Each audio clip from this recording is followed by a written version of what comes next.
Le gouvernement allemand se trouve en ce moment dans un vrai dilemme, parce que pendant 2 ans, depuis le référendum de 2005, on a eu l'impression, la France est marginalisée, rien ne bouge plus au niveau européen. Par contre, le partenaire français pour l'Allemagne est fondamental pour que les choses avancent en Europe. Donc pendant 2 ans, rien ne s'est passé et on a attendu le moment où ça change, de quelconque manière. 2 ans plus tard, le soir de l'élection de Nicolas Sarkozy, on a tous entendu cette phrase « La France est de retour en Europe ».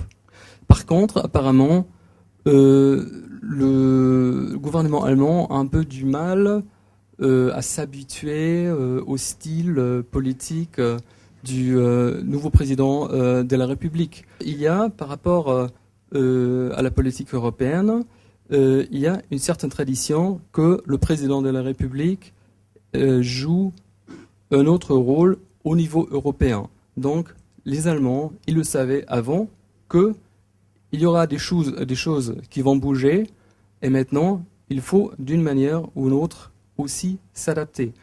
Les Allemands sont intrinsèquement imprégnés par l'idée de se concerter et de se tenir aux règles du jeu européen. C'est-à-dire, à la table européenne, tout le monde vaut le même poids. Bien sûr, en réalité politique, c'est pas vrai. Donc, ce que nous sommes en train d'observer, c'est tout simplement de l'apprentissage franco-allemand. Et tous les journalistes qui écrivent d'une crise, ils n'ont rien compris à ce que comment les relations franco-allemandes en Europe fonctionnent. On se souvient, ou on ne se souvient pas, 1998, le nouveau chancelier Schröder ne s'entendait pas du tout avec le président Jacques Chirac sur pas mal de sujets.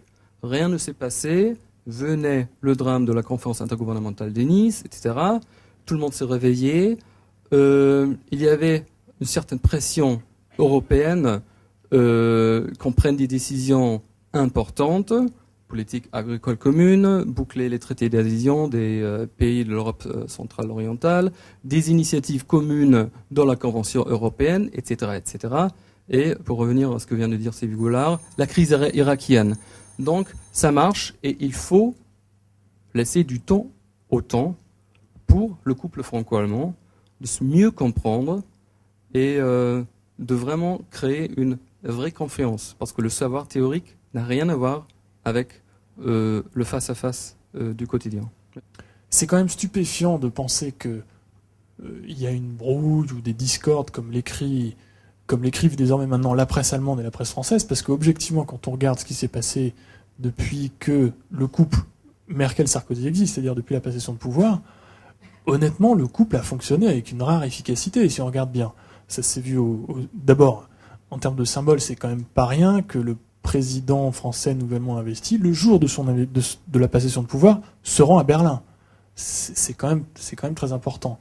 Deuxièmement, le G8 d'Heiligendamm s'est bien passé. Et alors, en termes de méthode, moi je tiens à rappeler que le président Sarkozy a salué l'efficacité de la présidence allemande du G8. Mais, puisqu'il faut être transparent, c'est vrai aussi qu'il a beaucoup aidé à faire en sorte qu'il y ait un engagement chiffré en matière de lutte contre le réchauffement climatique dans le communiqué final du G8. 2 semaines après, ils se sont retrouvés au Conseil européen de Bruxelles et c'est un succès de la présidence allemande, tant mieux. Mais enfin, les spécialistes savent que, et de toute façon, s'ils le savent pas, je leur dis, parce que ça me fait plaisir, mais l'idée du traité simplifié, c'est une idée que Nicolas Sarkozy, candidat, même pas encore, enfin, ça fait très longtemps qu'il est candidat, mais à l'époque, il était ministre de l'Intérieur, président de l'UMP, avait présenté à Berlin en février 2006. Et je me souviens très bien qu'à l'époque, c'est une idée qui avait fait pas scandale, parce qu'en diplomatie, il n'y a jamais de scandale.